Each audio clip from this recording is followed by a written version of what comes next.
सांगाल जळगाव जिल्ह्यातला केळी पीक विमा घोटाळा संदर्भातली एक बातमी समोर आली आहे. त्यामध्ये काहीतरी 44,000 हेक्टर जमिनीवर केळीची लागवडच केली नसताना त्यांना पीक विमा जो आहे अदा केल्याचं समोर आलेलं आहे. या संदर्भात सर आपल्याकडे काय माहिती आहे, नेमकी आता काय कारवाई केली जाणार आहे?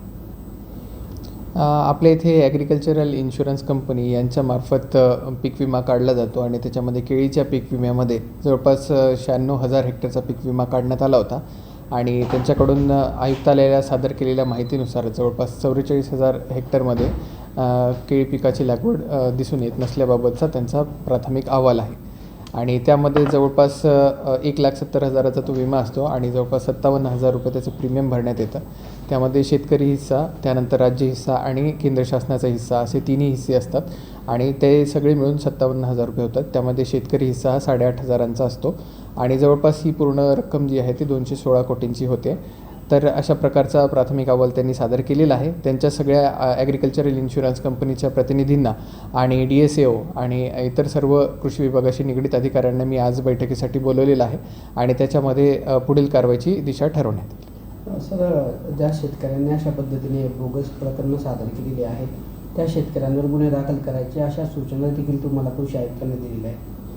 अशा प्रकारच्या लेखी सूचना आजपर्यंत प्राप्त नाही आहेत, परंतु आज जी मी बैठक बोलवली आहे आणि त्यांच्यासोबतही मी चर्चा करेल. माननीय कृषी आयुक्त साहेबांची पण चर्चा करून मग याच्यामध्ये पुढची कारवाईची दिशा आपण ठरवू. विमा हप्ता कोटीची जी रक्कम आहे सर शेतकऱ्यांनी जमा केलेली ती पण जप्त करण्यात आलेली आहे का सर? येस, आता सद्यस्थितीमध्ये ती 37 कोटींपर्यंतची रक्कम आहे. शेतकरी हिस्सा जो असतो प्रति हेक्टरी 8,500 रुपयांचा असतो आणि 44,000 हेक्टर्समध्ये मिळून ते 37 कोटीपर्यंतची जी रक्कम आहे ती आत्ता सद्यस्थितीमध्ये जप्त करण्यात आली. सर, नेमकं कसं घडलं आहे सर? काही माहिती तुमच्याकडे आली का? कारण अशा पद्धतीने बोगस पीक विमे सादर केले गेलेले आहेत की ज्या ठिकाणी केळीच नाही आहे, तर काय कारणं वाटतं सर याची तुम्हाला? पीक विमा काढणं ही ऐच्छिक स्वरूपाची ॲक्टिव्हिटी असते. त्यामध्ये शेतकऱ्यांनी पीक विमा काढलेला आहे आणि त्यामध्ये तपासणी अंती त्यांना जे सॅटेलाईट इमेजेस त्यांनी घेतल्या होत्या त्यामध्ये प्राथमिक जो अहवाल आहे त्याच्यानुसार ही परिस्थिती आहे.